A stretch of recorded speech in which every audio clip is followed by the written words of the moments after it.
Hello everyone, आप सबका स्वागत है आपके अपने प्यारे से प्लेटफॉर्म विद्यागुल पर। कैसे हैं बेटा आप लोग बहुत अच्छे होंगे। और जितने भी हमारे 11th क्लास के स्टूडेंट्स हैं जिनका फाइनल एग्जाम है, आप भी जानते हो बेटा कि उन लोगों के लिए हम लोग कहीं ना कहीं बेहतरीन चीज़ें प्लान कर रहे हैं। और उसी में से एक चीज़ आपकी ये है, क्योंकि देखो जब हम लोग मैथ्स की स्टडी करने जाते हैं तो हमारे सामने दो चीज़ें ना अच्छी होती है। जैसे कि एक हो गया कॉन्सेप्ट पे पकड़ और दूसरा हो गया फॉर्मूले पे। तो क्या है कि मैं आपके लिए ना दोनों क्लासेस लेके आ रहा हूं। मैं आपके लिए प्रॉपर 11th क्लास का सारा कॉन्सेप्ट मैं वो भी लेकर के आऊंगा, और जितने भी आपके फॉर्मूले हैं 11th क्लास के अंदर मैं वो भी आपके सामने लेकर के आ रहा हूं। तो आज हम लोग सारा का सारा क्लास 11th का फॉर्मूले पर हम लोग डिस्कस करेंगे सारी चीजें, कि आपके 11th क्लास के चैप्टर्स में कितने फॉर्मूले हैं, क्या है और किस तरीके से क्या उसका बेस्ट तरीका हो सकता है। वो सारी चीजें मैं आपको बेटा डिस्कशन कराऊंगा, एक एक चीज एकदम अच्छे से आपको याद करा दूंगा, ताकि आपके एग्जाम में आपको ज्यादा प्रॉब्लम देखने को ना मिले, है ना। क्योंकि देखो क्लास 11th में कुछ ऐसे फॉर्मूले हैं जो क्लास 12th से भी देखा जाए तो थोड़े से कॉम्प्लिकेटेड हैं, लेकिन सही मायने में एक अच्छी प्रैक्टिस के हिसाब से अगर देखोगे तो वो आपको बहुत ईजी पड़ेंगे और बहुत मजेदार भी पड़ेगा। पहले मैं ना बात कर लेता हूं क्लास 11th के अंदर जो फॉर्मूले हैं आपके बेटा, ये कुछ मेजर चैप्टर्स में है। अब आप देखोगे कि मैंने आपके सामने पहला चैप्टर और दूसरा चैप्टर नहीं बताया, सेट नहीं बताया, रिलेशन एंड फंक्शन नहीं बताया। दरअसल में सेट और रिलेशन एंड फंक्शन के मैंने फॉर्मूले डाल रखे हैं, ऐसा नहीं है। अगर आप देखोगे तो यहां पे मैंने आपको सेट के सारे फॉर्मूले डाल रखे हैं कि सेट वाले में क्या क्या फॉर्मूले कैसे बनते हैं, है ना। बट और ये देखो, ये आपको रिलेशन एंड फंक्शन के अंदर मैंने बता रखे हैं कि वन वन वाला क्या है कैसे सारी चीजें वो आपको यहाँ पे नजर देखने को मिलेंगी। आपके 11th क्लास के अंदर टोटल ये चैप्टर है, ठीक है। ये आपके सामने चैप्टर है टोटल। आपको ध्यान रखना होगा कि इन चैप्टर्स में फॉर्मूले पे कमांड आपकी ज्यादा होनी चाहिए। जैसे ट्रिग्नोमेट्री फंक्शन आपका, देखो कॉम्प्लेक्स नंबर में तो उतना कुछ ज्यादा है नहीं। कॉम्प्लेक्स नंबर में अगर आपको ये पता है कि हाँ भाई ये आपका आयोटा होता है और I square is equals to minus का 1 होता है, तो आप इसके बेसिस पे बहुत सारे सवाल ऑलरेडी लगा लोगे। और वैसे ज्यादा ये फॉर्मूले के बेसिस पे कॉम्प्लेक्स नंबर तो चैप्टर बेटा नहीं है। लेकिन trigonometry function, complex number, permutation और कॉम्बिनेशन में परमिटेशन का फॉर्मूला है ना, एनपीआर वाला, कॉम्बिनेशन का भी है एनसीआर वाला। आपको परमिटेशन का भी यूज करना है, कॉम्बिनेशन का भी यूज करना है, ये भी आप बहुत अच्छे से जानते होगे। सीक्वेंस एंड सीरीज, है ना, सीक्वेंस एंड सीरीज आपका क्लास 11th का क्लास 10th का थोड़ा बहुत आपने इसमें झलक देखने को मिलेगा। जैसे कि सीक्वेंस और सीरीज में एपी के बारे में आपको पता चलेगा कि अर्थमेटिक प्रोग्रेशन क्या है, समझ रहे हो, एपी के बारे में। और आपको जीपी के बारे में पता चलेगा। जीपी होता है ज्योमेट्रिक प्रोग्रेशन, तो आपको जीपी के बारे में भी पता चलेगा, आपको एपी के भी बारे में पता चलेगा, आपको दोनों चीज के बारे में पता चलेगा। एक और चीज होती है HP, harmonic progression, but unfortunately हम लोग एचपी के बारे में अभी नहीं देखेंगे, है ना, क्योंकि वो आपके एग्जाम में अभी नहीं आता है। तो हम यहाँ पे दो चीजों के बारे में डिस्कस करेंगे। कौन कौन सा? एक एपी और एक जीपी।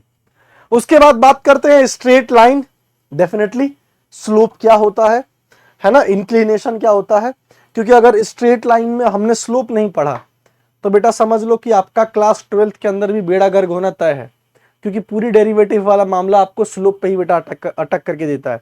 जब आप चैप्टर नंबर 6 पढ़ोगे, कौन सा फंक्शन इंक्रीजिंग है, कौन सा डिक्रीजिंग है ना, और टेंजेंट का, स्लोप का, नॉर्मल का, तो बेटा बहुत सारी ऐसी चीजें हैं जो आपको स्ट्रेट लाइन के कॉन्सेप्ट क्लियर करने ही पड़ेंगे, बहुत जरूरी है। उसके बाद बात करेंगे हम लोग कॉनिक सेक्शन पे, एलिप्स का, सर्कल का क्या इक्वेशन होती है। क्योंकि अगर आपको सर्कल का और एलिप्स का इक्वेशन अच्छे से पता होगा तो आपको 11th में तो काम देगा ही देगा, और 12th क्लास में जब आप एप्लीकेशन ऑफ इंटीग्रल पढ़ोगे तो वहां पे भी आपको काम देगा। तो थोड़ा सा ना इसको हम लोग बहुत ढंग से करेंगे, इसको है ना मस्ती तरीके से करेंगे। फिर इंट्रोडक्शन टू 3 डायमेंशनल ज्योमेट्री, ये बहुत इजी है। एंड लिमिट एंड डेरिवेटिव, जो कि ये भी एक सुपर इजी है। लिमिट डेरिवेटिव में उतने फॉर्मूला नहीं है, आपको छोटे छोटे कॉन्सेप्ट बस पता होने चाहिए कि कांस्टेंट का डेरिवेटिव या डिफरेंशिएशन 0 होता है, क्यों होता है, और बस यही सब चीजें हैं, अलजेब्रिक का, है ना।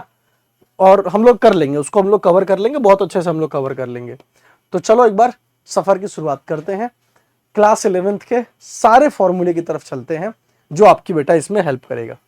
पहला फॉर्मूला हम ट्रिग्नोमेट्री फंक्शन से ही देख लेते हैं, ठीक है। देखो बेटा, दरअसल में है क्या कि आपको ना ये फॉर्मूला नजर आएगा साइन में ए प्लस बी का।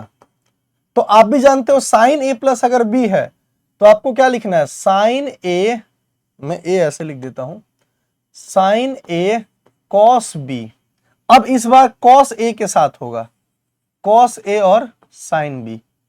अगर यहां प्लस है तो बेटा बीच में प्लस आएगा, और अगर यहां माइनस है तो बीच में माइनस आएगा। समझ रहे हो, ये साइन के साथ है। लेकिन अगर यही कॉस होता ना, अगर यही का पूरा कॉस होता, जैसे कि अगर ये ऐसे दिया होता कॉस में ए प्लस बी, तो कॉस में ए प्लस बी का आइडेंटिटी क्या होता है, कॉस ए कॉस बी, दोनों कॉस हो गया, और यहां पे साइन ए साइन बी। अब यहां प्लस है तो बेटा यहां माइनस, और अगर यहां माइनस है तो यहां प्लस।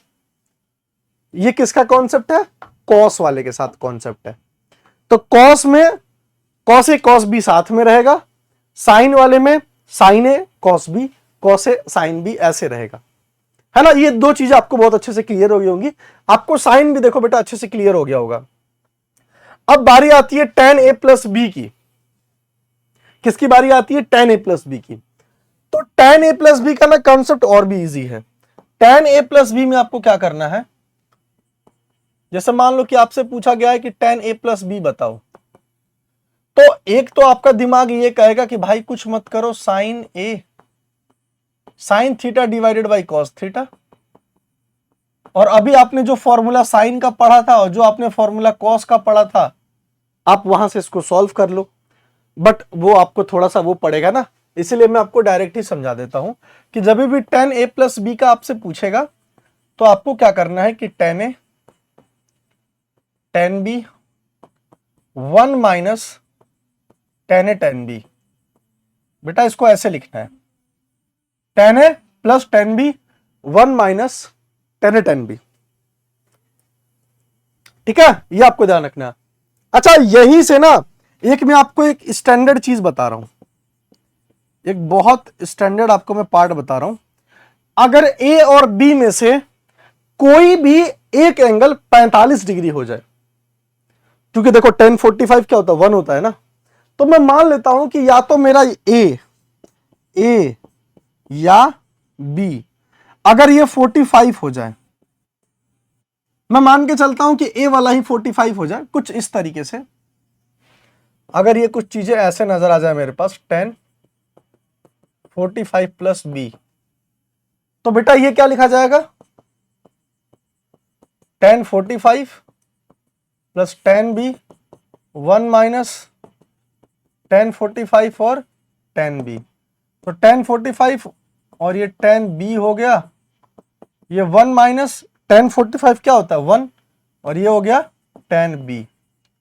तो आपने एक चीज बेटा नोटिस किया, अगर ए और बी में से कोई एक एंगल 45 डिग्री का हो गया तो क्या बनेगा, जो दूसरा एंगल नहीं दिया है वो 1 प्लस वो और 1 माइनस ये ऐसे बनेगा। सही है, वो इस तरीके से बेटा आपको नजर आएगा। आपको मान लो कि इस बार ए दिया हुआ था, अगर बी दिया होता तो वो क्या आता 1 प्लस 10 ए माइनस और डिवाइडेड बाई 1 माइनस 10 ए। तो एक ये ना स्टैंडर्ड फॉर्म है 10 वाले का, तो आप यहां से इस चीज को बहुत अच्छे से याद कर सकते हो। और इसमें ना एक चीज और निकल के आती है, इसी वाले पार्ट से मैं आपको बता रहा हूं। जैसे ऐसे समझो, मान लो कि ए और बी दोनों बराबर हो गए, तो 10 में ए प्लस बी मतलब ए प्लस ए हो गया। ए और बी दोनों बराबर हो गए, तो इसका फॉर्मूला क्या था 10 ए। अच्छा, यहां भी क्या हो जाएगा 10 ए, 1 माइनस यहां भी क्या हो जाएगा 10 ए, और ये भी क्या हो जाएगा 10 ए। तो ये आपको नजर आया 10 में 2 ए, और ये आपको पूरा का पूरा क्या नजर आया 10 ए और 10 ए 2 10 ए डिवाइडेड बाई ये मल्टीप्लाई हो गया 10 स्क्वायर ए। तो 10 2 ए बराबर, ये भी फॉर्मूला हमारा होता है, ये भी एक स्टैंडर्ड चीज है, आपको ना ये भी बहुत ध्यान रखना है। 10 2 ए ये भी आपको बहुत ध्यान रखना है। और आपको ना ये भी ध्यान रख सकते हो, जैसे कि अभी आपने एक फॉर्मूला देखा था साइन ए प्लस बी का, तो साइन ए कॉस बी प्लस है तो बेटा ये प्लस कॉस ए और साइन बी। मैंने आपसे बोल दिया कि ए और बी दोनों बराबर है, मतलब कि साइन में ए प्लस ए, तो ये हो गया साइन है, ये भी हो गया कॉस ए, ये भी हो गया कॉस ए और ये भी हो गया साइन है। तो ये तो दो बार हो गया ना, दो बार साइन ए और कॉस ए, लेकिन ये कितना हो गया साइन दो बार ए। और यही बेटा आगे चल के फॉर्मूला भी आपने पढ़ा होगा साइन 2 थीटा का 2 साइन थीटा कॉस थीटा, है ना, सेम चीज, ये आपने फॉर्मूला भी पढ़ा होगा। तो ये बहुत अच्छे फॉर्मूले में से एक माने जाते हैं, समझ रहे हो, ये भी आपका बेटा एक बहुत अच्छे फॉर्मूले में से एक माने जाता है। अच्छा, कुछ बच्चे यहाँ पे ये भी दिमाग लगाते हैं कि अगर साइन और टेन के साथ आप कर सकते हैं तो कॉस के साथ भी हो जाएगा। हाँ भाई, क्यों नहीं होगा, आप खुद देखो क्या फॉर्मूला होता है कॉस ए प्लस बी का, cos A cos B, plus है तो minus sign A sine B. मेरा टारगेट क्या है, ए और बी दोनों को बराबर करना, तो कॉस में ए प्लस ए, है ना। अब ये देखो कितना हो गया कॉस ए कॉस, ये हो गया आपका कॉस स्क्वायर ए, ये आपका क्या हो गया साइन स्क्वायर ए, और ये आपका क्या हो गया कॉस में 2 है। तो बेटा ये एक आपके सामने आइडेंटिटी बन गया, कॉस 2a बराबर क्या आइडेंटिटी हो गया, कॉस 2a बराबर cos square theta minus sign square theta. अब जो थोड़ा थोड़ा बच्चा जानता है चीजों को वो जानेगा कि ये ए स्क्वायर माइनस बी स्क्वायर है, मतलब कि मैं इसको ऐसे भी लिख सकता हूं कॉस ए प्लस में sign A cos A minus का साइन ए। इसी चीज को कॉस 2a को ही जो बच्चा होगा वो जानेगा कि हाँ भाई इसको मैं ऐसे भी लिख सकता हूं। जो थोड़े और स्टैंडर्ड बच्चे होंगे वो कहेंगे कि यार अगर मैं यहां से कॉस स्क्वायर को चेंज कर दूं तो 1 माइनस साइन स्क्वायर ए आएगा, और ये ऑलरेडी साइन स्क्वायर ए दे रखा था, तो माइनस और माइनस प्लस हो गया, तो 1 माइनस का 2 साइन स्क्वायर ए, ये मेरा आंसर। तो एक बच्चा बोलेगा कि यार भैया मैं तो इसको ऐसे भी लिख सकता हूं। अब एक बोलेगा कि भाई जब तू कॉस को चेंज कर सकता है तो साइन को क्यों नहीं कर रहा, वो भी करके देख लो, आ जाओ ये भी करके देख लो। ऐसी कंडीशन में ये तुम्हारी हो गई कॉस स्क्वायर ए, और साइन स्क्वायर क्या हो गया 1 माइनस कॉस स्क्वायर ए, तो ये आपका हो गया cos square A minus minus plus cos square A cos 2a, cos square कितना हो गया 2 बार 2 कॉस स्क्वायर ए माइनस 1, तो बेटा एक ये भी बन गया। यानी कि आप एक फॉर्मूले से कई सारे देखो फॉर्मूले बना सकते हो। कहानी ये है, जो आपको लोग बोलते हैं ना कि यार ट्रिग्नोमेट्री फंक्शंस में बहुत सारे क्वेश्चंस के फॉर्मूले रटने पड़ते हैं, देखो दरअसल में रटना नहीं पड़ता है, आपको चीजों को ना समझना पड़ेगा कि ये चीजें बिल्ड कैसे हुई। अब आपके पास ये ऑप्शन था कि मैं आपको साइन 2a रटा दूं, आपको मैं कॉस 2a रटा दूं, आपको मैं tan 2a रटा दूं, और एक मेरे पास ये ऑप्शन था कि मैं आपको रियलाइज कराऊं कि दरअसल में साइन a प्लस बी से साइन 2a बना कैसे, कॉस a प्लस बी से कॉस 2a बना कैसे। एक ये चीज था आपको रियलाइज कराना। समझ रहे हो ना मेरी बात आप लोग, चलो बढ़िया। तो यार ये चीज ना बहुत बहुत इंपॉर्टेंट है, हर एक बच्चे के लिए ये चीज बहुत इंपॉर्टेंट है, समझ जाए तो ज्यादा अच्छा। देखो बेटा ये वही चीज यहां जो है सारी चीजें वो अभी हम लोगों ने भी प्रूफ कर रखा है कि आखिर ये कैसे आया, है ना, ये पार्ट कैसे आया, ये पार्ट कैसे आया। अभी हमने प्रूविंग के माध्यम से हम लोगों ने देखा भी कि वो कैसे बना। तो ट्रिग्नोमेट्री के अंदर और भी कुछ फॉर्मूले हैं जिसको हम लोग कहते हैं हाफ एंगल फॉर्मूला। क्या बोलते हैं, हाफ एंगल फॉर्मूला, ठीक है, हाफ एंगल फॉर्मूला। अब हाफ एंगल फॉर्मूले की क्या कहानी है, थोड़ा सा आपको मैं चमकाता हूं हाफ एंगल फॉर्मूले का भी क्या सीन है। जैसे मानो कि साइन 2 थीटा मान लेते हैं, साइन 2 थीटा, इसका फॉर्मूला क्या था 2 साइन ए कॉस ए था ना, साइन 2 थीटा का फॉर्मूला ये था। चलो अब मैं ये मान लेता हूं कि ए जो है मेरा वो एक आधा एंगल है, ए जो है वो मेरा एक पूरा एंगल नहीं है, वो क्या एक आधा एंगल है ना, 1/2a। अब ऐसा करने से क्या होगा कि ये वाला जो पार्ट है वो साइन में 2, ये a/2, तो बेटा इधर भी तो सब वही हो जाएगा, 2 में साइन a/2, कॉस में a/2, तो 2 से तो 2 कैंसिल, तो यह क्या बचा साइन a, और ये क्या बचा 2 साइन a/2 और कॉस a/2। तो बेटा ये भी एक आपका फॉर्मूला बन गया कि साइन a बराबर 2 में साइन a और कॉस a। यहां तक क्लियर है बेटा सबको? जल्दी बताएंगे, क्लियर है? Very good. अगला देख लेते हैं। वैसे ही कॉस के साथ भी सेम है, सेम टू सेम चीज ना कॉस के साथ भी है। आप कॉस वाला भी ऐसे ही कन्वर्ट कर सकते हो, ठीक है, सेम टू सेम कॉस वाला भी कर सकते हो। जैसे कि आपने देखा था कि कॉस 2a का कौन सा फॉर्मूला हमने लिया था,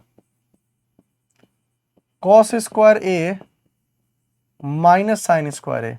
तो अगर a को मैंने a/2 लिया, आधा एंगल, तो बेटा ये भी आपका हो जाएगा ना आधा,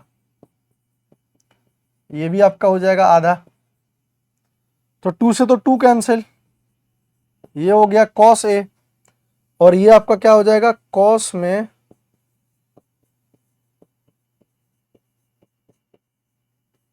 एक बार प्लस में, और आप चाहो तो इसी को एक बार माइनस में। कहानी खत्म, दोनों को एक बार प्लस एक बार माइनस। तो भाई फॉर्मूले बेटा इस तरीके से ना बनाने पड़ते हैं, क्रिएट होते हैं, रटा नहीं जाता है फॉर्मूले को, ठीक है। जिस दिन आप समझ लोगे ना कि फॉर्मूला रटना गेम नहीं है, फॉर्मूले को समझ करके प्रूफ करना गेम है, अब आपके दिमाग में बहुत सारी चीजें आने लगेंगी। जैसे मान लो कि अभी हम लोगों ने कौन सा फॉर्मूला देखा था, थोड़ी देर पहले याद है आपको, एक फॉर्मूला हम लोगों ने यहां पे देखा था कि cos 2a बराबर 1 माइनस 2 साइन स्क्वायर a। सोचो, तो यहां क्या, इसी को मैं पकड़ लेता हूं ना, cos 2a बराबर जो फॉर्मूला था ना उसी को पकड़ लेता हूं, cos 2a बराबर 1 minus 2 sine square a। Formula था, a की जगह आधा रखो, cos 2 into a/2 1 minus 2 sine square a/2, 2 से 2 खत्म, cos a हो गया 1 माइनस 2 साइन स्क्वायर a/2 हो गया। इसको इधर भेज दो, तो 2 में साइन स्क्वायर a/2, इसको इधर भेज दो, तो 1 माइनस का cos a। अगर मैं आपसे बोलूं कि मैं साइन स्क्वायर a/2 निकालना चाहता हूं, तो आप बोलोगे कि 2 को तब नीचे भेज दो, तो 1 minus cos a divided by 2। एक बच्चे ने बोल दिया कि सिर्फ और सिर्फ साइन आधा निकालो, तो स्क्वायर वाला पार्ट मैंने अंडर रूट में लगा दिया। अब कोई तुमसे बोले कि एक नया फॉर्मूला है याद कर लो, क्यों भाई, हम क्यों याद करें जब हमें पहले ही प्रूफ करना सिखाया गया है। तो देखे, प्रूफ करना जब हमें सिखाया गया है कि आखिर ये जो चीज है वो ये चीज बनी कैसे, जब हमें मालूम है कि उसको प्रूफ कैसे करते हैं। बताओ बताओ बताओ, जल्दी बताओ, कमेंट सेक्शन के अंदर आप लोग बताना। प्रूविंग आपको पता होने चाहिए हर एक फॉर्मूले की, हाँ भाई ये चीज आई कैसे, ये चीज कैसे आई, एक एक आपको फॉर्मूले पता होने चाहिए।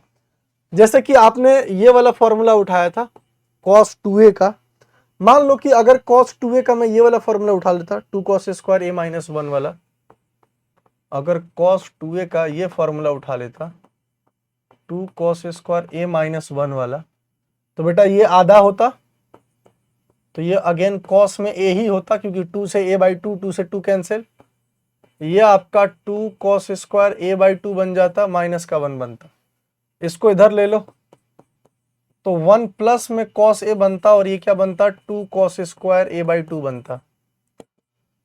अगला चीज, अगर तुम चाहो तो cos स्क्वायर a/2 को ऐसे लिख सकते हो 1 plus cos a divided by 2। Again अगर यहां से स्क्वायर हटाओगे तो बेटा इसको रूट में लिख सकते हो 1 plus cos a divided by 2। अब क्यों कोई बार बार कहे कि यार नया फॉर्मूला है, क्यों यार नहीं है नया फॉर्मूला, हमें पता होनी चाहिए ना कि आखिर वो आधा आधा एंगल रखना है। और तुम्हें पता है 12th क्लास के अंदर बेटा ये वाली चीज बहुत काम देगी, ये वाला पार्ट और ये वाला पार्ट, कई बार आपको बेटा ये काम देगा। जैसे कई बार आपको क्वेश्चन भी नजर आएगा, कई बार ऐसे क्वेश्चन नजर आएगा 1 plus cos A 1 minus cos A, तो आपको यहां से समझना पड़ेगा कि ये क्या है, 2 cos square A by 2, 2 cos square A by 2, और ये क्या है 2 साइन स्क्वायर ए बाई 2, है ना, 1 माइनस कॉस ए वाला। तो 2 से 2 खत्म, cos square theta by sine square theta, cot square theta, यानी कि ये चीज ऐसे है। आपके दिमाग में ये सब बत्ती आपको ऑलरेडी चलना चाहिए। मैं मान लेता हूं कि अगर यही चीज मेरे को ऐसे ना दे करके कुछ ऐसे दे रखी हो, लेट सपोज इधर प्लस और इधर माइनस, मतलब कि 1 में यहां पे प्लस दे रखा हो, ऊपर माइनस दे रखा हो, तो जैसे ये बेटा बदल रहा है वैसे ये बदल जाएगा। माइनस वाला ये क्या आ जाएगा, 2 में साइन स्क्वायर ए बाई 2, और नीचे 2 में कॉस स्क्वायर ए बाई 2, 2 से 2 खत्म, sine theta by cos theta, ten square theta, answer.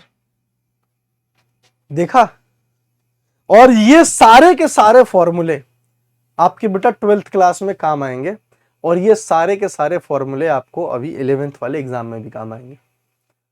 समझ रहे हो? तो मैं यार हमेशा से कोशिश मेरी यही रहती है कि तुम लोग चीजों को रटो नहीं, तुम लोग चीजों को मेन कोर पे समझो कि आखिर ये चीज अगर मैथमेटिक्स के अंदर हुई तो आखिर इसका रीजन क्या है ना, आखिर अगर ये चीज पॉसिबल हुई तो इसका मेन क्या रीजन है, क्यों ऐसा हुआ, ठीक है। और ऐसे ही बेटा सारे के सारे फॉर्मूले हैं, आप ये भी देख सकते हो, आप इसको सेकंड प्रायर पे डाल सकते हो, ठीक है। ये सारे फॉर्मूले को आप कुछ नहीं करना है, 2 को इधर भेज दो, 2 साइन ए साइन बी का फॉर्मूला है ये, ध्यान रखना। 2 साइन थीटा कॉस थीटा अलग होता है, 2 साइन ए साइन बी अलग होता है, ठीक है। तो 2 साइन ए साइन बी हालांकि 12th में काम देगा, तो 12th में आपको एक बार और बता दूंगा, 12th में यूज है इसका, ठीक है, 12th में यूज है इसका, आप देख सकते हो उस फॉर्मूले को। खैर कुछ फॉर्मूले और भी हैं आपके साथ जो कि 11th में ही है, और ये तो बहुत जेन्युइन है। साइन ए प्लस में साइन बी, वैसे ही आपको प्लस की जगह माइनस भी मिल जाएगा, है ना, प्लस की जगह आपको माइनस भी मिल जाएगा। फॉर्मूला आपका यही दे रखा है, फॉर्मूला यही दे रखे हैं सारे के सारे, 2 साइन ए और 2 जोड़ के आधा, कॉस दोनों को घटा के आधा, 2 साइन दोनों को जोड़ के आधा, कॉस घटा के आधा। ये किसका फॉर्मूला बनेगा, तो ये फॉर्मूला बनता है साइन ए प्लस बी का। जब cos A plus cos B में आएंगे तो 2 कॉस में जोड़ के आधा, कॉस में दोनों को घटा के आधा, ध्यान रखना। अगर साइन ए माइनस साइन बी होगा तो जैसे प्लस वाले में साइन कॉस था वैसे ही माइनस वाले में कॉस साइन हो जाएगा, लेकिन यहां वही होगा इस लाइन पे, स्टार्टिंग में दोनों को जोड़ के आधा, स्टार्टिंग में हमेशा दोनों एंगल को जोड़ के आधा होगा, लास्ट में दोनों एंगल को घटा के आधा होगा। तो आप ना ये छोटी छोटी चीजें थोड़ा सा याद रखोगे तो आपको अच्छे से समझ में आ जाएंगी, कोई बहुत बड़ा इसमें ना रॉकेट साइंस नहीं है, ठीक है। जैसे कि अगर आपसे कोई पूछ ही लिया, मैं यहीं पे बता ही देता हूं, मान लो कि किसी ने पूछा साइन ए प्लस साइन बी, तो आपको क्या करना है, पहले तो दोनों एंगल को जोड़ के आधा करना है, और आपको यहां पे दोनों एंगल को घटा के आधा करना है, ऐसे ध्यान रखना। अगर साइन ए साइन बी पूछेगा बीच में प्लस है तो बेटा एक बार साइन यहां और एक बार कॉस यहां, ये मल्टीप्लाई में ही रहेगा और यहां 2 रहेगा। और अगर ये प्लस की जगह माइनस हुआ, साइन ए माइनस का साइन बी हुआ, तो देखो 2 ये दोनों एंगल को जोड़ के आधा और ये दोनों एंगल को घटा के आधा, मतलब ये कॉस स्टार्टिंग में, ये साइन लास्ट में। कब? जब बीच में प्लस की जगह माइनस आ जाए, है ना, जब बीच में प्लस की जगह माइनस आ जाए। तो ये थोड़ा सा आपको ध्यान रखना है। आखिर ये तो बहुत नॉर्मल सा है, sine theta cos theta tan theta, आखिर ये 0 कब होता है, तो आपको पता ही है कि साइन थीटा जो है आपका बेटा वो 0 पे 0 होता है। साइन थीटा 0 पे 0 होने का उसका देखो कारण भी है, क्योंकि साइन थीटा का जो ग्राफ होता है वो हमेशा 0 से चलता है, तो ये हमेशा जो होता है आपका साइन थीटा ये 0 होता है जब थीटा हमारा क्या होता है, एन पाई पे मल्टीपल हो। एन पाई इन द मतलब कि ये हो गया, मतलब यहां पे आपको एक लाइन पे आना चाहिए, है ना, इस तरीके से देखो, क्योंकि देखो ये क्या है आधा पाई, देखो यहां से यहां क्या है आधा पाई, और ये क्या है पूरा पाई ना, ये 1 पाई फिर ये 2 पाई ऐसे करके चलता है ना सब वो। तो ऐसे करके वो सारे के सारे जो भी इस लाइन पे जो भी आएगा, इस लाइन पे जो भी टच होगा, इस लाइन पे जो भी टच होगा, वहां पे साइन थीटा की वैल्यू क्या आएगी, 0 आएगी, है ना। तो जो पाई है वो पाई इसी पे आता है, जैसे यहाँ आधा पाई, 1 पाई, 2 पाई, 3 पाई, 4 पाई, 5 पाई, तो वो इसीलिए हमारा साइन थीटा 0 कब होता है, n पाई पे, ठीक है। और ये बहुत बेसिक्स है, ठीक है। Cos theta pi by 2 plus N pi पे होता है ना, वो 90 से स्टार्ट होता है, तो वो भी बहुत इजी है। और tan theta sine by cos theta तो जानते ही हो, जो साइन का रहेगा वही टेन का भी रहेगा, जो साइन का रहेगा वही टेन का भी रहेगा। क्यों, उसका भी रीजन है, क्योंकि देखो जो टेन थीटा होता है वो आपका होता है sine theta by cos theta, तो हमें साइन थीटा का चेहरा देख के काम करना पड़ेगा, ना कि कॉस थीटा का चेहरा देख के। क्योंकि अगर मैंने कॉस थीटा को 0 मान करके सॉल्व किया, 0 मानकर अगर मैं आगे बढ़ा तो मेरे लिए दिक्कत हो जाएगी, क्योंकि डिनोमिनेटर में 0 रहने का मतलब है सुसाइड करना।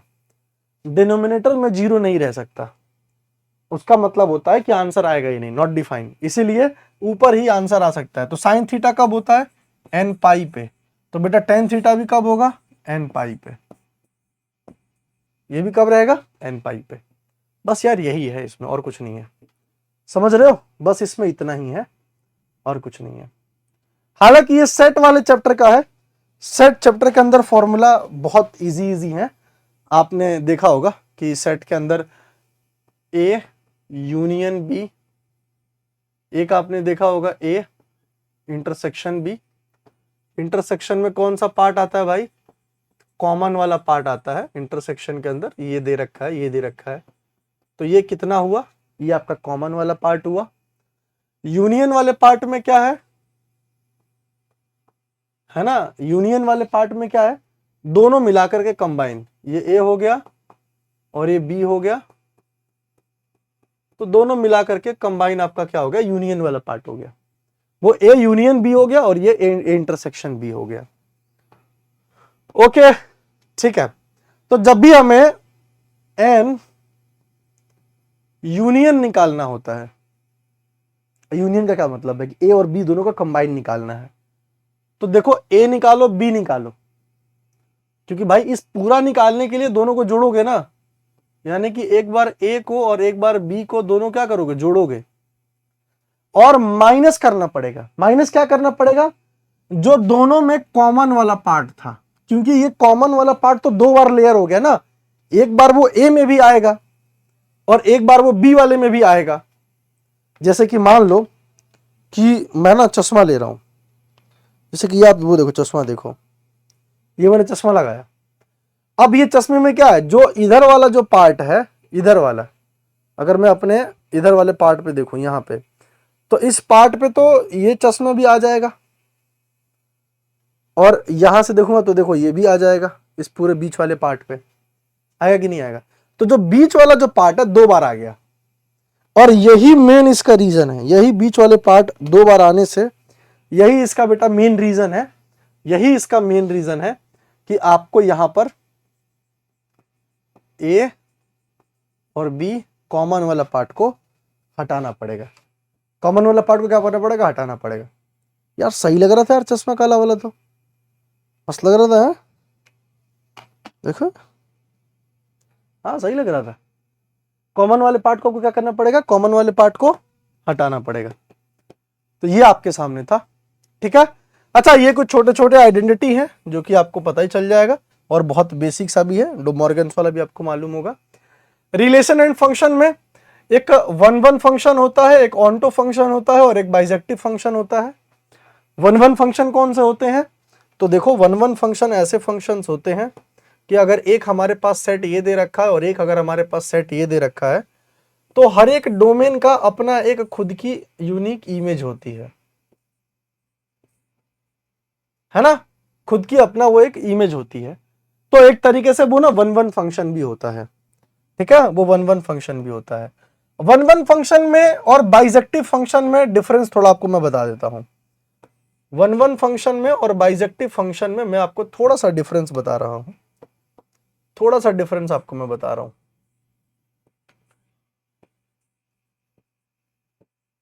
ये मान लेता हूं कि 2 हमारा बच गया है, 2 हमारा क्या है, ये 2 हमारा रिमेनिंग है, 2 हमारा बच गया है।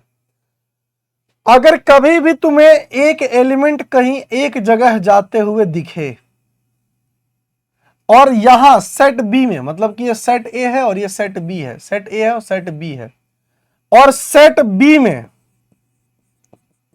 सेट बी में कुछ भी बचे नहीं, मतलब सेट बी में बचना नहीं चाहिए। अगर वो नहीं बचा है, अगर वो नहीं बचा है, तो बेटा इसका मतलब है कि ये एक बाइजेक्टिव फंक्शन है। कैसा फंक्शन है? बाइजेक्टिव है।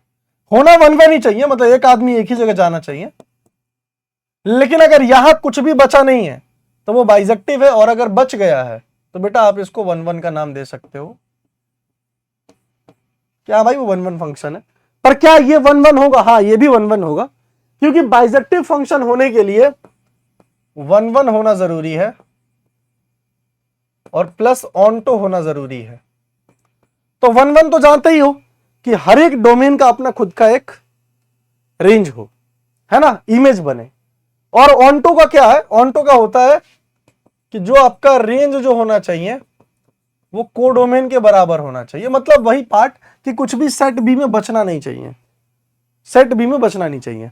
तो यहां सेट बी में कुछ बचा भी नहीं तो ऑनटो, एक एक इमेज बन रही थी तो वन वन।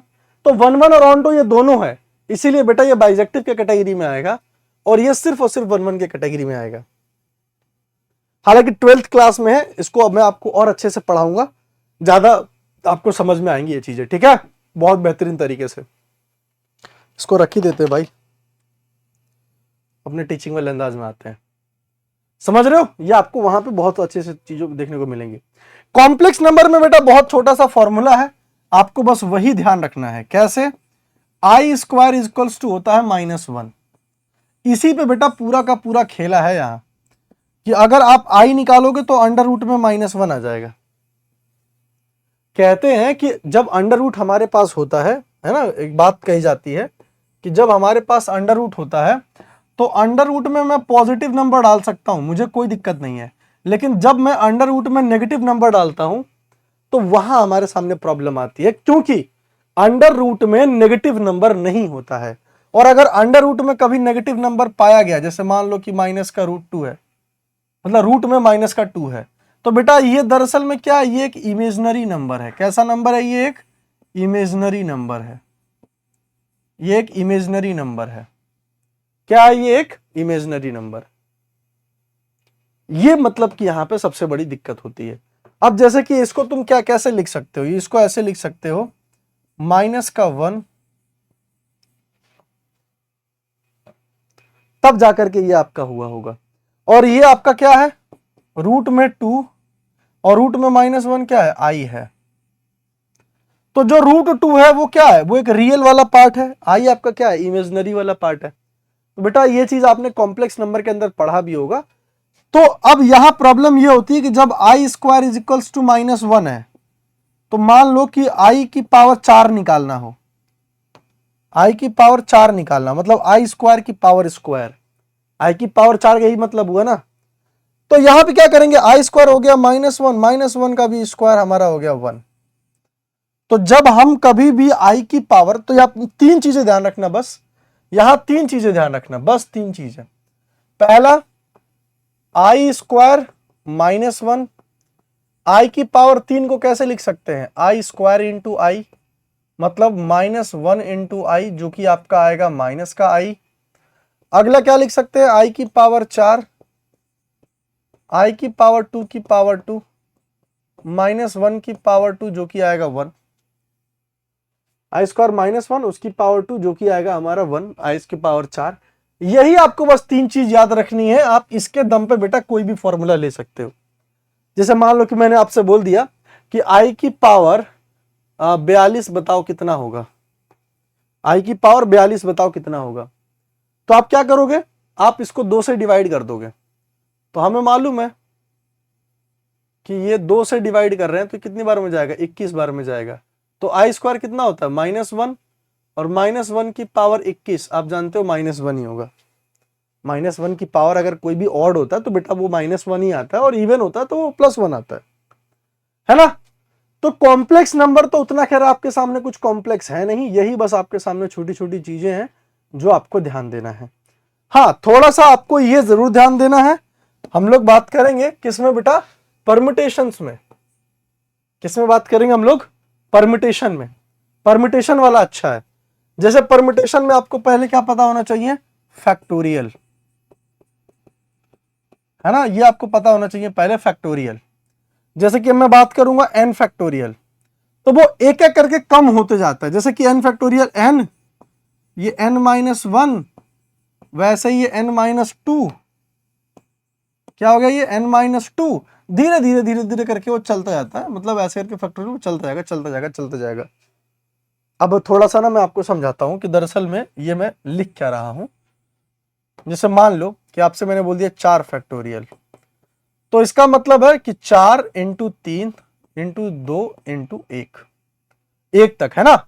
अगर मैं बोलता हूं 5 फैक्टोरियल, तो इसको मैं लिख सकता हूं 5 × 4 × 3 × 2 × 1, या तो मैं ऐसे भी लिख सकता हूं 5 × 4 फैक्टोरियल, मैं ऐसे भी लिख सकता हूं, ठीक है। इस चीज को इस तरीके भी लिखा जा सकता है, 5 × 4 फैक्टोरियल। तो जब परम्यूटेशन हम लोग करते हैं तो परम्यूटेशन में क्या होता है कि एक फॉर्मूला पढ़ाते हैं हम लोग सिलेबस के दौरान पे, जिसको हम लोग बोलते हैं NPR, है ना, NPR। और इसका फॉर्मूला होता है n factorial divided by n-r factorial. आप जानते हो अच्छे से कि आखिर n फैक्टोरियल क्या है। जैसे मान लो कि आपको दे दिया गया है 2p, है ना, 2p2 ही दे दिया गया, ऐसे समझ लो। तो 2 फैक्टोरियल और नीचे क्या होगा, इन दोनों का घटा करके लिखा जाएगा 2 - 2, तो ये हो गया 2 फैक्टोरियल, 2 में से 2 गया 0 फैक्टोरियल। तो अब ये 2 फैक्टोरियल, 0 फैक्टोरियल जो होता है बेटा वो 1 होता है, तो 2 फैक्टोरियल मतलब कि 2 मेरा आंसर हो जाएगा। अब आप पूछोगे कि यार 0 फैक्टोरियल 1 कैसे, आपके दिमाग में बात आएगी ना कि 0 फैक्टोरियल आखिर 1 कैसे। तो जो मैंने आपको स्टार्टिंग में बताया था ना कि n फैक्टोरियल बराबर क्या होता है, n-1 ऐसे करके, है ना, n फैक्टोरियल n-1 ऐसे करके। तो अब यहाँ पे n की जगह पे 1 रख के देख लो, आपको पता चल जाएगा बेटा कहीं ना कहीं ये 0 फैक्टोरियल ये 1, तो है ना, कुल मिलाकर के वही बात आएगी। बट छोड़ो ये सब आप ध्यान रख लो बस कि हमारा 0 फैक्टोरियल 1 होता है ना। उसके बाद आपको क्या देखने को मिलेगा, एक combination same to same NCR का फॉर्मूला होता है, थोड़ा सा डिफरेंट होता है। नीचे वाले में हम लोग क्या करते हैं, r फैक्टोरियल का और मल्टीप्लाई कर देते हैं। बाइनोमियल थ्योरम भी देख ले, बाइनोमियल देखो बेटा, बाइनोमियल थ्योरम में, बाइनोमियल थ्योरम आपको जनरल टर्म में बस याद रखना है, जनरल टर्म जो है इसका आप ये ध्यान रख लो, और कुछ नहीं है। हालांकि आपको 11th क्लास में कुछ क्वेश्चन देखने को तो नहीं मिलेगा आपके बिहार बोर्ड में, बट फिर भी आप इस पे फोकस कर सकते हो, अर्थमेटिक प्रोग्रेशन पे, है ना, अर्थमेटिक प्रोग्रेशन पे आप ध्यान दे सकते हो, एपी वाले पार्ट पे। जैसे एपी अर्थमेटिक प्रोग्रेशन, तो ये तो आप जानते हो बहुत अच्छे से कि अर्थमेटिक प्रोग्रेशन कैसे काम करता है। अगर मैं आपको बोल दिया 10, 20, 30, ये जा रहा है 100 तक, तो जो 2-3 चीजें हैं, जैसे कि इसको हम लोग क्या बोलते हैं, एल लास्ट टर्म, इसको हम लोग क्या बोलते हैं, ए फर्स्ट टर्म, इन दोनों के बीच जो गैप होता है उसे क्या बोलते हैं, डी, जो कि यहां डी क्या आ रहा है, 10 आ रहा है। और इनके बीच में टोटल कितने ऐसे नंबर्स हैं, वो n, हाउ मेनी नंबर्स, तो वो क्या हो गया n, हाउ मेनी नंबर्स, वो क्या हो गया n। तो हम फॉर्मूला यूज करते हैं यहां पे, और फॉर्मूला ऐसे होता है कि L बराबर A plus N minus one into D, ये एक स्टैंडर्ड फॉर्मूला होता है। जैसे मान लो कि आपके सामने ये पूरी कहानी दे रखी है और आपको ये पता करना हो कि इनके बीच में कितनी सारी टर्म्स हैं, तो आप ये यूज कर सकते हो। लास्ट नंबर क्या है आपका 100, स्टार्टिंग का क्या है 10, एन आपको पता नहीं है, कॉमन डिफरेंस कितना है 10, तो बेटा ये आपका कितना हो गया 90, ये कितना हो गया 10n माइनस 10, उधर कितना हो गया 100, ये कितना हो गया 10n, तो n की वैल्यू कितनी आ गई 10। बस ये चीज है यार, सिंपल है। कभी कभी ऐसा हो सकता है ना कि आपको लास्ट वाला टर्म पता करना रह जाए और आपको n दे रखा हो, तो इतना तो होशियार हो यार कि आप पता कर ही सकते हो, है ना, क्योंकि सिंपल सी बात है। अब क्या होता है कि कई बार हमें उन एपी का सम भी पता करना पड़ता है। एपी का क्या पता करना पड़ता है, सम। जैसे मान लो कि मेरे दिमाग में आया, यही वाला दे रखा था ना, यही दे रखा था, और मेरे दिमाग में आया कि मैं ना इसका सम पता करूंगा। क्या पता करूंगा, इसका मैं सम पता करूंगा।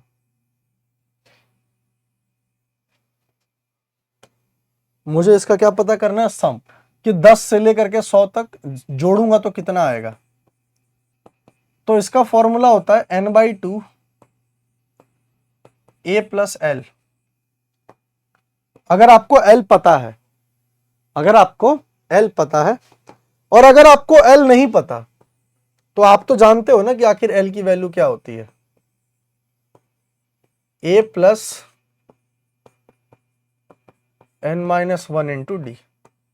तो ये a और a मिलके कितना हो गया 2a n minus one into D, ये भी हो गया आपका n/2।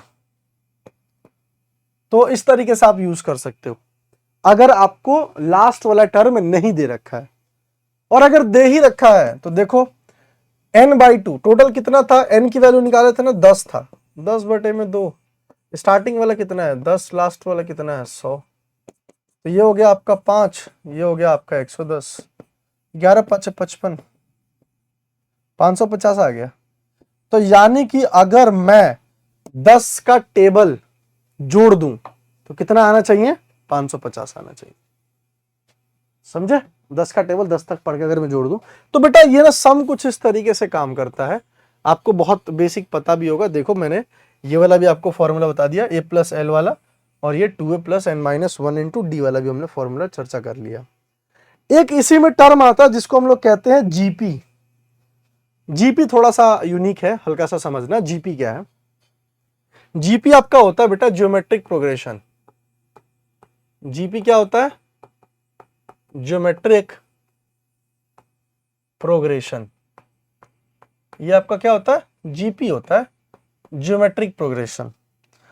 अब ये क्या कहता है, जीपी बेटा ये कहता है कि अगर कुछ मान लो एक सीरीज में लिखता हूं, लेट्स सपोज मैंने लिखा 2 4 8 16, ऐसे ऐसे करके वो जा रहा है, और मुझे ये बताना है कि क्या ये एपी में है कि क्या ये जीपी में है। तो जैसे एपी की पहचान ये थी कि कॉमन डिफरेंस चेक करो, तो 2 और 4 के बीच में कितना है 2 का, 4 और 8 के बीच में कितना है 4 का, 8 और 16 के बीच में कितना आएगा 8 का। तो हमें तो पता चल गया कि कॉमन डिफरेंस हमारे यहां पे बराबर नहीं, तो एपी तो बिल्कुल नहीं है। लेकिन ये ना जीपी में है, पर मैंने कैसे पहचान लिया कि ये जीपी में है।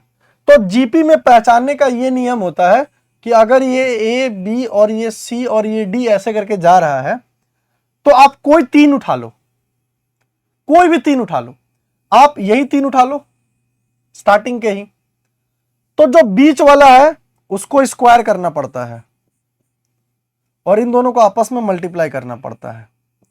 अगर बीच वाले का स्क्वायर आगे पीछे के मल्टीप्लाई के बराबर है तो समझ जाना कि जीपी में है, अदरवाइज नहीं। तो अगर मैं देखूं 4 का स्क्वायर होता है 16 और 8 इंटू 2 होता है 16, तो बराबर तो है ही। इसका मतलब कि देखो ये जीपी में है। आप इनका भी यूज कर सकते हो,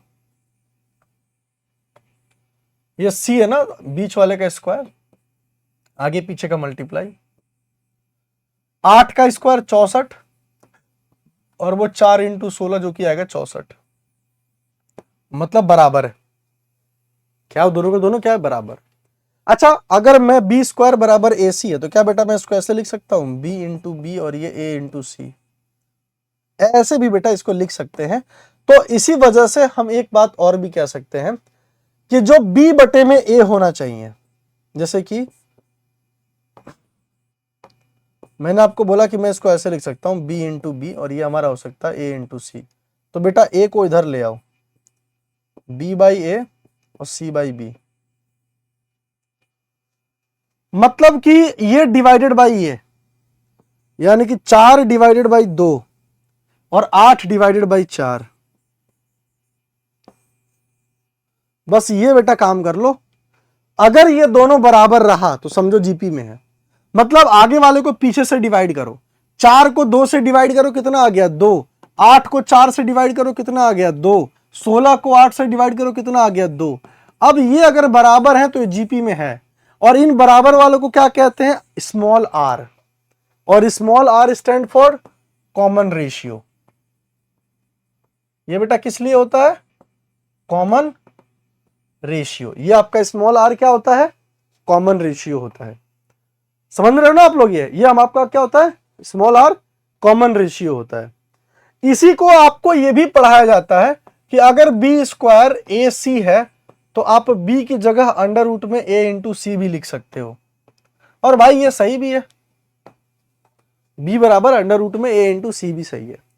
तो एक जीपी की आइडेंटिफिकेशंस बहुत बहुत सारी हैं, है ना, बी बाई ए, आप उस तरीके से भी कॉमन रेशियो निकाल सकते हो। तो आप जीपी ऐसे पहचान तो लोगे।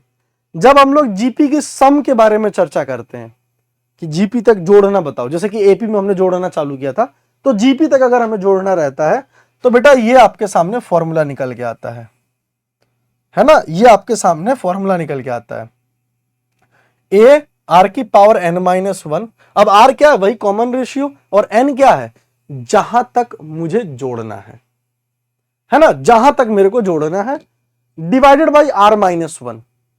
अब आर माइनस 1 क्या बता रहा है कि जो कॉमन रेशियो है वो 1 से ज्यादा होना चाहिए, तभी ना आर में से 1 जाएगा, और अगर कम होता है तो 1 माइनस आर होता है। तो ये आपको बहुत छोटी सी चीज है। अच्छा, एक बच्चा ना मेरे को सवाल भी पूछा था बहुत पहले कि क्या एपी और जीपी कभी आपस में बराबर हो सकते हैं। एक बहुत पहले एक बच्चा था जो मेरे से सवाल पूछा था क्लास में कि क्या एपी और जीपी बराबर हो सकता है। तो बेटा अगर 1 1 1 1 1 ऐसे कर लूं मैं, है ना, या मान लो कि सबको मैं 10 10 10 10 ऐसे कर लूं मैं, तो आप देखो ये जो मेरे पास एक जो सीरीज है, ये सीरीज कहीं ना कहीं एपी में है, क्योंकि कॉमन डिफरेंस 10 और 10 के बीच में, 10 और 10 के बीच में, 10 और 10 के बीच में, 10 और 10 के बीच में, सब में बेटा सेम ही है। कॉमन डिफरेंस क्या, सब में सेम ही है, 10 माइनस 10 0, 10 माइनस 10 0। और जब कॉमन डिफरेंस सेम है तो एक बार चेक करना कॉमन रेशियो क्या है। तो कॉमन रेशियो क्या है, आगे वाले को पीछे से डिवाइड, तो 1 आगे वाले को पीछे से डिवाइड 1, आगे वाले को पीछे से डिवाइड 1, आगे वाले को पीछे से डिवाइड 1। तो ये 1 1 1 भी सेम आ रहा है, मतलब कि जो कॉमन रेशियो है, कॉमन रेशियो भी बेटा सेम आ रहा है। तो मैं कह सकता हूं कि यस एपी और जीपी भी बराबर हो सकता है, अगर ए सारी चीजें अगर रहे तब, ठीक है। और इसी का ना एक आपको पार्ट बताया गया है, इसी का आपको एक पार्ट भी बताया गया है, एक इन्फिनाइट जीपी का सम भी बताया गया है कि एस बराबर A divided by 1 minus R, A divided by 1 minus R, ये आपको वो बताया गया है, जबकि आर बोला गया है कि आर जो है वो 1 से आपका छोटा होना चाहिए। खैर बेटा अगला भी कुछ चैप्टर्स हैं, अभी ऐसा नहीं है कि खत्म हो गया है कहानी हम लोगों की। हम लोगों का मेन कहानी क्या है, स्ट्रेट लाइन, है ना, स्ट्रेट लाइन। तो स्ट्रेट लाइन में आपको समझना पड़ेगा स्लोप का कॉन्सेप्ट। स्ट्रेट लाइन में कैसा कॉन्सेप्ट आपको समझना पड़ेगा, स्लोप का कॉन्सेप्ट। तो अगर हमारा ये एक एक्स एक्सिस है और ये वाई एक्सिस है, और ये चीज ऐसे दे रखी है लाइन, और अगर ये कोई भी एंगल है, मुझे नहीं मालूम कि आखिर ये कौन सा एंगल है, तो बेटा इसको कहेंगे इंक्लिनेशन। क्या बोलेंगे, ये इंक्लिनेशन, ये आपका होता है इंक्लिनेशन। और अगर ये डिफाइन कर दिया कि जो थीटा है वो tan थीटा है, तो इसको हम लोग कहते हैं स्लोप। क्या हम लोग कहते हैं इसको? स्लोप। अब tan थीटा ही क्यों? तो ये भी रीजन है, क्योंकि देखो अगर ये थीटा है तो स्लोप कहता है कि आप परपेंडिकुलर में कितने हो और आप बेस में कितने हो। मतलब कि इसका और इसका दरअसल में रेशियो पूछता है, यहां से लेकर के यहां तक रेशियो पूछता है, परपेंडिकुलर और बेस का, है ना, परपेंडिकुलर और बेस का रेशियो। तो हम भी जानते हैं कि जो बेटा P बाई बी होता है वो क्या होता है? tan थीटा होता है। यानी कि अगर कभी ये थीटा डिग्री 60 डिग्री दे रखा होगा तो मेरा स्लोप क्या होगा? tan 60√3। अगर मेरा थीटा 45 डिग्री दिया होगा तो tan 45 यानी कि 1 मेरा वहां पे आंसर होगा। तो ये स्ट्रेट लाइन के अंदर आपके कुछ कॉन्सेप्ट है, स्ट्रेट लाइन के अंदर आपके कुछ फॉर्मूले भी हैं, जैसे कि आपका ये पॉइंट स्लोप फॉर्म हो गया, सेम टू सेम आपका ये नॉर्मल है ना स्लोप इंटरसेप्ट फॉर्म हो गया, 2 पॉइंट फॉर्म हो गया, या आपका इंटरसेप्ट फॉर्म हो गया। एक एक करके पॉइंट स्लोप फॉर्म का क्या मतलब है कि एक स्लोप होना चाहिए, एक पॉइंट होना चाहिए। समझ रहे हो ना? पॉइंट स्लोप फॉर्म का आपका यही मतलब है कि एक पॉइंट और एक स्लोप होना चाहिए, ऐसे आप समझ सकते हो। तो आप इसको क्या कर सकते हो, देखो दरअसल में y माइनस जो पॉइंट दे रखा है और वो x माइनस जो पॉइंट दे रखा है, तो ये आपका बन गया पॉइंट स्लोप फॉर्म। सिर्फ और सिर्फ स्लोप की बात करेंगे तो बेटा y बराबर mx, है ना, mx प्लेयर। अब 2 पॉइंट फॉर्म की बात करें तो 2 पॉइंट फॉर्म में m नहीं है, देखो स्लोप के कोई जिक्र नहीं है, दोनों का दोनों ही पॉइंट है। तो दोनों का दोनों पॉइंट है तो सबसे पहले y2 माइनस y1 और यहां लिख लो x2 माइनस x1, दोनों है ना, y2 माइनस y1 और x2 माइनस x1, और ये y में से पहला वाला और x में से पहला वाला, ये आपका हो गया 2 पॉइंट फॉर्म। अब इंटरसेप्ट फॉर्म क्या होता है? इंटरसेप्ट फॉर्म कुछ ऐसे जो लाइन कट करती है। तो आपको बस अभी के लिए याद रखना है कि x by A Y by B बराबर 1। x पे जो इंटरसेप्ट a का पड़ेगा, y पे जो इंटरसेप्ट b का पड़ेगा, तो x by A plus Y by B बराबर 1, ऐसे आप इसको याद रख सकते हो, slope intercept form. Conic section बहुत इजी है, पैराबोला का आपका इक्वेशन होता है वाई स्क्वायर बराबर में 4ax का आपको देखने को मिलता है इक्वेशन, है ना। तो ये तो बहुत इजी है, एलिप्स का भी बेटा बहुत इजी है, हाइपरबोला का भी बहुत इजी है, दोनों का दोनों ही। 3 डायमेंशनल ज्योमेट्री, मुझे लगता है 3 डायमेंशनल ज्योमेट्री में आपको बस एक डिस्टेंस निकालने का ही पूछता है। क्या पूछेगा आपको? एक डिस्टेंस निकालने का ही आपसे एक फॉर्मूला पूछता है। डिस्टेंस निकालने का फॉर्मूला कैसे पूछेगा? अंडर रूट में x2 माइनस x1 का whole square, y2 minus y1 का whole square plus z2 minus z1 का होल स्क्वायर। क्योंकि 3 डायमेंशनल ज्योमेट्री है ना बेटा, तो 3 डायमेंशनल ज्योमेट्री के अंदर कौन सा एक्स्ट्रा आया है? इसमें एक्स्ट्रा क्या आया है? तो बेटा आंसर होगा आपका z एक्सिस एक्स्ट्रा आया है।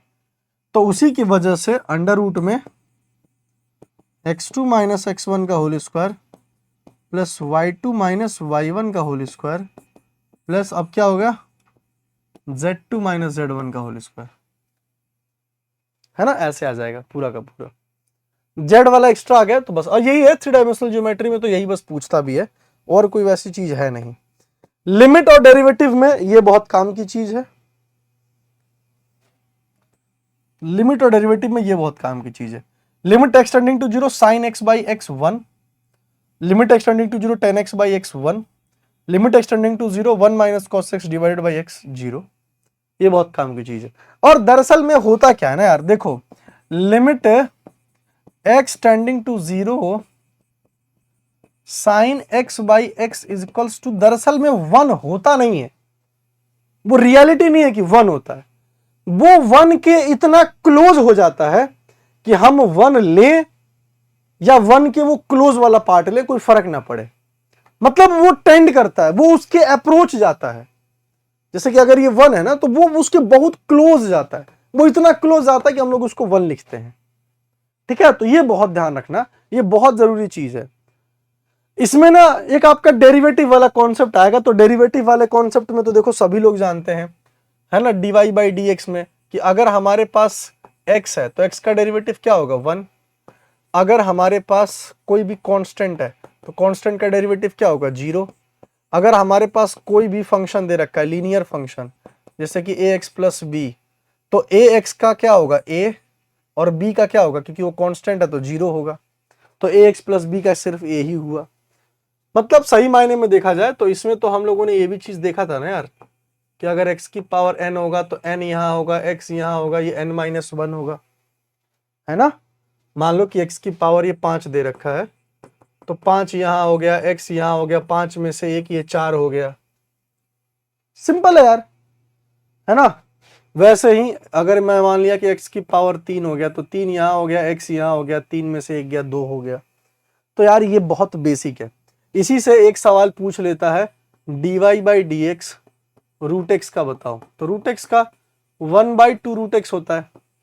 अगर आपसे पूछ लेगा dy by D S E की पावर एक्स का, तो बेटा ई की पावर एक्स का सेम ही रहता है। अगर आपसे पूछ लेता है dy by D x log x का, तो लॉग एक्स का कितना होता है, 1/x होता है। लॉग एक्स का कितना होता है, 1/x होता है। ठीक है, यही सब तो है, और क्या ही पूछेगा, यही है बस बेसिक बेसिक सा उसमें डेरिवेटिव में। ट्रिग्नोमेट्री फंक्शंस का पूछ सकता है, dy by D X sine X का cos X, dy by D X cos X का, तो बेटा ये माइनस का sine X, dy by D X tan X का सेक स्क्वायर एक्स, वैसे ही dy by D X sec X का, तो ये आपका आता है सेक एक्स टेन एक्स। ऐसे ही है यार, ऐसे ही है छोटे छोटे। इनवर्स वाला तो आपने पढ़ा नहीं है, तो इनवर्स वाले का वैसे भी कॉन्सेप्ट आपको उसमें बताना कोई मतलब है नहीं, बट फिर भी आप चाहो तो उसमें देख सकते हो dy by D X sine inverse X 1 divided by root में 1 माइनस एक्स स्क्वायर। अगर यही मैं कॉस में कन्वर्ट कर लेता हूं, तो बेटा ये साइन माइनस में आ जाता है, अंडर रूट में 1 माइनस एक्स स्क्वायर बन जाता है ना। अच्छा, 2-3 और पार्ट है जो कि अगर आप समझ लोगे तो ज्यादा सही होगा। हालांकि मॉड एक्स के बारे में समझ लो, y बराबर देखो मॉड एक्स का ये बेटा ये ग्राफ होता है ना, y बराबर मॉड एक्स का ये ग्राफ होता है, x हो गया y हो गया, ये y बराबर माइनस एक्स का पार्ट होता है, ये y बराबर प्लस एक्स का पार्ट होता है। ठीक है, ऐसे समझ लो। अगला देख सकते हो, एक आपका ग्रेटेस्ट इंटीजर फंक्शन होता है जो कि आपके एग्जाम में बन सकता है ना, ग्रेटेस्ट इंटीजर फंक्शन। तो ये कुछ ऐसे रहता है, आपने देखा ना मैं ये सीढ़ी की तरह चल रहा हूं ना, सीढ़ी की तरह, तो बेटा इसीलिए हम लोग इसको स्टेप फंक्शन भी कहते हैं। इसीलिए हम लोग इसको क्या कहते हैं, एक स्टेप फंक्शन भी कहते हैं। सीढ़ी की तरह चल रहा था तो स्टेप फंक्शन भी हम लोग इसको कहते हैं, ये भी आपको बेटा ध्यान रखना है। एक ऐसा ही एक फंक्शन आता है जिसको हम लोग कहते हैं सिग्नम फंक्शन। क्या बोलते हैं, सिग्नम फंक्शन। तो सिग्नम फंक्शन का कुछ ऐसे होता है, मतलब कि ये आपका हो गया जब x 0 से कम हो, और ये वाला हो गया जब x आपका 0 से ज्यादा हो, और ये x बराबर आपका 0 पे, तो ये आपका सिग्नम फंक्शन का ग्राफ हो तो गया। तो यार यही सब चीजें यार,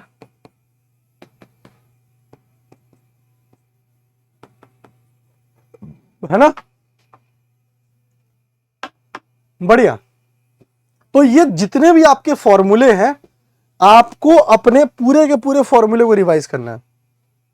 पूरे सिलेबस के अंदर जितने भी आपके फॉर्मूले हैं, ट्रिग्नोमेट्री वाला फॉर्मूला हो गया, ये खास करके सब सारे के सारे फॉर्मूले, ये बहुत इंपॉर्टेंट फॉर्मूले में से एक है। चाहे वो ये आपके सामने फॉर्मूला हो गया, ठीक है बेटा, ये बहुत काम देंगे आपके, ये फॉर्मूला तो खास करके आपको बहुत काम देने वाला है।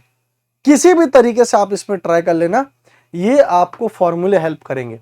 जब आप 12th क्लास में जाओगे तो 12th क्लास में आपको इंटीग्रेशंस के अंदर, 12th क्लास के अंदर आपको कंटिन्यूटी एंड डिफरेंशियबिलिटी के अंदर मोस्ट ऑफ द पार्ट में ये सारे आपको फॉर्मूले देखने को मिलेंगे। और सबसे ज्यादा बच्चा फेल यही पे होता है, जब उसको यही नहीं समझ में आता है कि मुझे 11th क्लास के अंदर सारे फॉर्मूले क्या रटने हैं।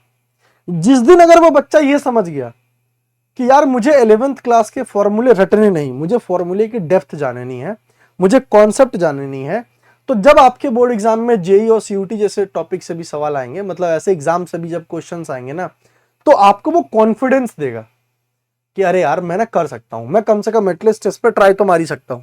वो आपको ना कॉन्फिडेंस देगा, और वो कॉन्फिडेंस बहुत जरूरी है लाइफ में आगे बढ़ने के लिए, है ना। वो कॉन्फिडेंस आ गया तो आप 10 लोगों में एक अलग ही पर्सनालिटी लेके चलोगे, और जब अलग पर्सनालिटी लेके चलोगे तो हमेशा से आपको नंबर 1 रहने की आदत बनेगी।